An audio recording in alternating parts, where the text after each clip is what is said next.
فيلمنا بيبدأ بمهندس راح المدرسة عشان ياخد ولاده، لكن فجأة لمح المدرسة بتشاور له وبتضحك. استغرب وقال لنفسه هو في ايه ده، انا جاي للجري. وبعد كده وهو رايح ناحيتها كان متوتر فخبط في الكراسي اللي قدامه واتكعبل، والاطفال كلها ضحكت عليه. ولما قام المدرسة سألته انت كويس؟ حس بإحراج رهيب من اللي حصل وكان مش عارف ينطق من الخجل. اما ولاده جود وجيسون فدول قصة تانية خالص، اشقى طفلين ممكن حد يشوفهم، وكل المربيات اللي اشتغلوا عندهم مشيوا في وقت قياسي، يا اما من الخوف يا اما بعد ما العيال يحدفوا عليهم التلج، وابوهم كل مره يقول دول اطفال ولازم نستحملهم. وبعدها المربيه الاخيره قالت له بصراحه دول مش مجرد عيال اشقيه، دول شياطين بجد، اسلوبهم مستحيل حد يستحمله، ومفيش مربيه عاقله هتقبل تشتغل عندكم. بصراحه انت مش محتاج مربيه، انت محتاج معجزه. وبيستر حس ان هو تايه، مش عارف يعمل ايه معاهم، ولا حتى قادر يجاوب على اسئلتهم عن امهم اللي مش موجوده، لانه مش قادر يتكلم عنها، خصوصا انها ماتت من كام سنه وسابته لوحده. وبعد كده وهو طالع من البيت عينه وقعت على البيانو اللي ملمسهوش من يوم وفاه مراته، وحس بحزن في قلبه. وبعدها قرر ياخد العيال يجيب لهم جزم جديده للعرض بتاع المدرسه، لكن كالمعتاد جود قلب الدنيا، رمى الجزمه بعيد وبدا يتخانق مع اخوه. ومديره المدرسه قررت تعمل له استدعاء رسمي لولي الامر بسبب المشاكل اللي ولاده بيعملوها طول الوقت. المديره كانت عايزه تعرف اذا كانوا بيشوفوا والدتهم ولا لا، خصوصا انهم دايما بيسالوا عنها. الكلام ده ضايق وبيستر جدا، لكنه وعدها انه هيحاول يظبط سلوكهم. في نفس الوقت ماريا بتقابل صاحبتها في الجيم، وهي في الاساس شغاله في مكتب سفريات. صاحبتها بتقول لها ان المدرسه محتاجه حد يعلم الاطفال شويه حاجات عشان حفله العيد. ماريا رفضت الفكره تماما وقالت لها انها ما بتعرفش تتعامل مع الاطفال والموضوع مش من اهتماماتها خالص. اما بيت وبيستر العيال كعادتهم في حاله فوضى وهم بيتخانقوا وقعوا اللبن على الارض. في نفس الوقت وبيستر كان بيتكلم مع مكتب علشان يبعتوله مربيه جديده، وبمجرد ما وصلت المربيه الولاد كانوا جاهزين ينفذوا خطتهم علشان يخلوها تزهق وتمشي. وفعلا بداوا يحدفوا عليها التلج، لكنها طلعت اذكى منهم وردت لهم الضربه ووقعت التلج عليهم، وقالت لهم بكل ثقه مش همشي برضو. وبيستر كان مستغرب جدا انها وصلت بالسرعه دي، لكنها قالت له بكل هدوء سيب العيال عليا وانا هتصرف معاهم. لكن اول ما دخلت البيت اتصدمت من الفوضى اللي فيه. الاولاد راحوا يتعرفوا عليها، لكنها فاجئتهم انها عارفه اساميهم من قبل ما يقولوا رغم انهم توأم. وبكل حزم قالت لهم ان الفوضى اللي بيعملوها مش عايزه تشوفها تاني، وبدات تخليهم يشاركوا معاها في كل حاجه. بعد ما يخلصوا الغدا بطريقه ذكيه بتخليهم يشيلوا اطباقهم، والبيت فجاه بيرجع نظيف كأن سحر حصل. وبعدها وبيستر بيحس انه اخيرا لقى حد يقدر يسيطر على شقاوه ولاده، وبتبقى ميركل المنقذ الوحيد ليه. وتاني يوم الصبح وهم في المدرسه بيتمرنوا على حفله العيد المدرسه بتقع، والواضح انها مش هتكمل، ولو ما لقوش حد غيرها الحفله هتتلغي. صاحبه ماريا بتفضل تضغط عليها عشان تروح تمرن الاطفال كام يوم، وبتطمنها ان المطلوب منها بس تدريبهم مش انها تمثل في المسرحيه نفسها، وبعد الاحتفالات تقدر ترجع لشغلها عادي. وفي الاخر ماريا بتضطر توافق. اول ما بتدخل المدرسه وبتقف على المسرح بتكون متوتره ومش عارفه تبدا منين. فجاه بتلاقي ميركل بتبص عليها من فوق وبتقول لها بكل هدوء ما تقلقيش الموضوع سهل. في اللحظه دي الكوره بتقع منها وماريا بتجري عشان تجيبها، لكن بتتفاجئ بحاجه تانية تماما. اما وبيستر بمجرد ما بيرجع البيت بيلاقي ولاده ماسكين صوره والدتهم، فبيحس بضيق شديد لما بيسالهم عنها. ميركل بتقول انها لقت الصوره وسط الكتب وحبت توريها لهم عشان يعرفوا والدتهم اكتر، لكنه بيقطع الكلام بسرعه وبيقول لها انه مرحب بيها في بيته، بس في شويه حاجات مش حابب انها تتدخل فيها، واهمهم انها ما تتكلمش مع الولاد عن امهم لانه مش مستعد لاي اسئله دلوقتي. ولما بيلاقي ولاده لعبوا بالبيانو بيزعق لهم جامد وبيقول لهم محدش يلمسه تاني. ماريا بتلاحظ الكوره اللي في الجنينه وبتفتكر الموقف الغريب اللي حصل مع العجوزه اللي اختفت من قدامها الصبح. بعدها وبيستر بياخد ولاده وبيخرج معاهم، وساعتها بتيجي سيره ماريا. الولاد بيحكوا له ان معاها كوره رنانه ليها صوت غريب جدا، وبيقولوا له كمان انهم بيحبوها. تاني يوم الصدفه بتجمعه بماريا في الشارع، وبدون ما يقصد بيخبط فيها وبتقع الكتب من ايديها. بسرعه بيعتذر لها وبيقول لها انه ما كانش قصده. بعدين بيبدا يكلمها عن الكركبه اللي عملها امبارح في المسرح، وبيقول لها انه كان جاي مكتبها بحجه انه عايز يحجز رحله اجازه من خلال مكتب السفريات اللي بتشتغل فيه. ولما بتساله يحب يسافر فين بيقول لها انه عايز مكان دافي وفيه ترفيه كتير للاطفال. وفجاه بيلاقي نفسه بيعزمها على العشاء وبيطلب منها ما ترفضش. ولما بيطلب من ميركل تختار له طقم حلو يلبسه مش بتتفاجئ وبتقول له انه طول اليوم بيتكلم عن مكتب السفريات اللي بتشتغل فيه ماريا، فكانت متوقعه انه هيقابلها. اما ماريا فبتبقى محتاره تلبس ايه وبتتعامل مع الموضوع كانه ميعاد غرامي، والغريب انهم لما بيقعدوا مع بعض الوقت بيعدي من غير ما يحسوا، وبيبقى الحديث ممتع لدرجه انهم مش بيركزوا مع الساعه. وبيستر بيبدا يحكي لها عن شغله وبيقول لها انه مهندس معماري ومتخصص اكتر في انقاذ المباني القديمه، وبيبان وقتها انها معجبه بيه لمجرد انه مهندس. وبتقول له ماريا ممكن اجي معاك الموقع بكره، فبيوافق. وبعدها بيفضلوا ماشيين مع بعض لحد ما بيوصلها بيتها، وساعتها بيقول لها انه عايز يعترف لها بسر مهم، انه بطل يعزف على البيانو من يوم ما مراته ماتت، رغم ان بقالها سنين لكنه مش قادر ينسى الموضوع. الصبح وهو في الشغل بتجيله مكالمه من وكاله التوظيف، وبيكونوا بيعتذروا له انهم ما بعتوش حد لحد دلوقتي لان مفيش ولا واحده راضيه تروح له البيت عشان سمعه اولاده. وبيستر بيكون مصدوم، امال ميركل دي بتعمل ايه ومين اللي بعتها؟ وبعد كده لما جات ميركل بيت وبيستر هو راح بسرعه يسالها انت تبع مين بالظبط، وهي ردت وقالت له انها جت عن طريق شركه التوظيف اللي شغاله فيها، مش من الوكاله اللي هو بيتعامل معاها. وقدمت له الاوراق اللي توضح كلامها، واعتذر لها عشان حصل سوء تفاهم. لكن رغم كده هو كان متضايق، حس انها ست غريبه وما يعرفش عنها اي حاجه وما عندوش اي اوراق رسميه تخصها. بعد كده راح يحكي لماريا عن الموضوع وقال لها الموضوع غريب فعلا، ده حتى اسمها ميركل. وبعدها ماريا سألت هي مش كويسة مع الأولاد، فأجاب وبيستر وهو مستغرب حاسس إن الولاد دول ما بقوش ولادي، البيت بقى هادي جدا وكل حاجة اتغيرت من ساعة ما جت. وعلشان يغير من إحساسه ده طلب من ماريا تيجي تتعشى معاهم بكرة. وبعد كده لما صاحبة ماريا عرفت باللي حصل قالت لها يعني لسه جاية من أسبوع ومرتبة كل ده حتى من أولياء الأمور، لازم تعلمينا بتعملي إيه بالظبط عشان نستفيد منك. وفي نفس اليوم ماريا وصلت لبيت وبيستر في الميعاد،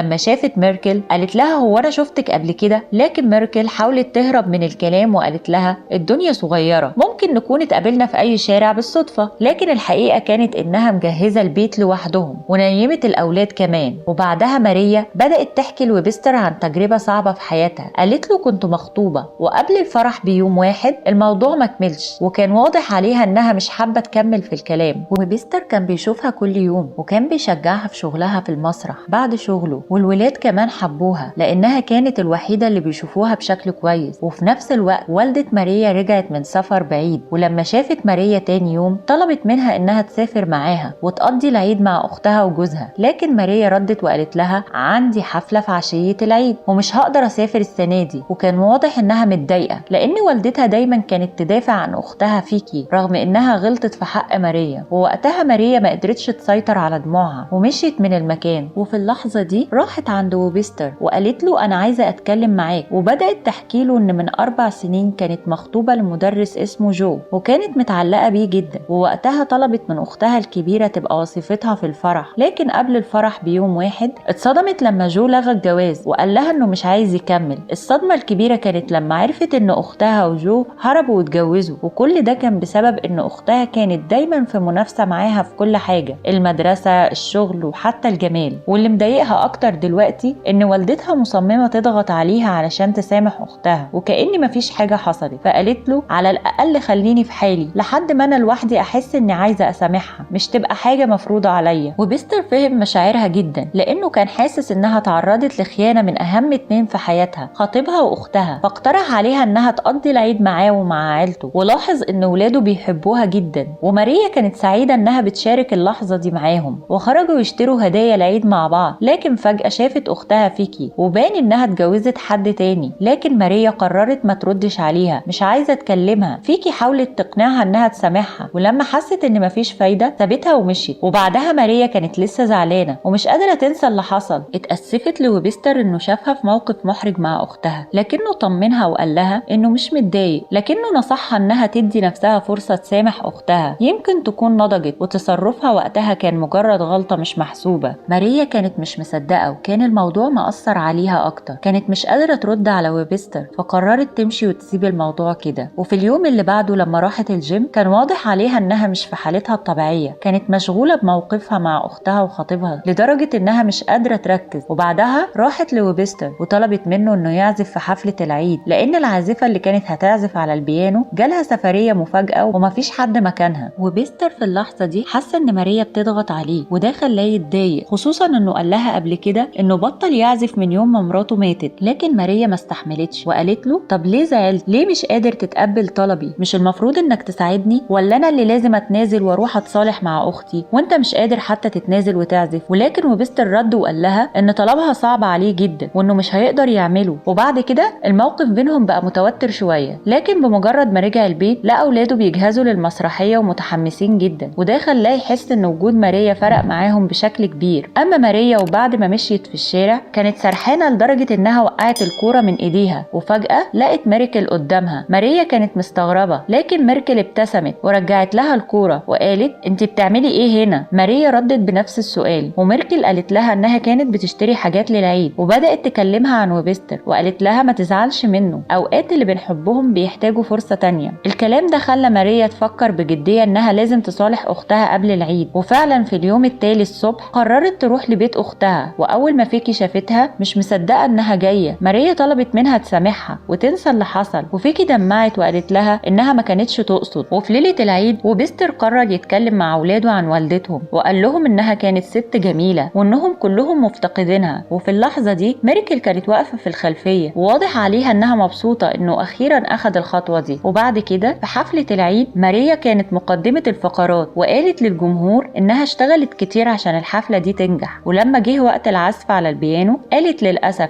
مفيش عازف، لكن فجاه دخل وبستر وقال لها انه هيعزف. ماريا بصت له بامتنان وشكرته على مساعدته، وفي اللحظه دي كانت فاهمه ان هو كمان قرر يتخطى الماضي زي ما هي قررت تسامح اختها. بعد الحفله ميركل ودعت الاطفال وقالت ان مهمتها خلصت وانهم هيوحشوها. اما وبستر وماريا فكان واضح ان حياتهم بدات من جديد وسط الفرحه والدفء العائلي. وبكده بيخلص فيلمنا. ما تنساش تشترك في القناه وتعمل لايك لو الفيلم عجبك، وعندنا قنوات تانية موجوده في الوصف.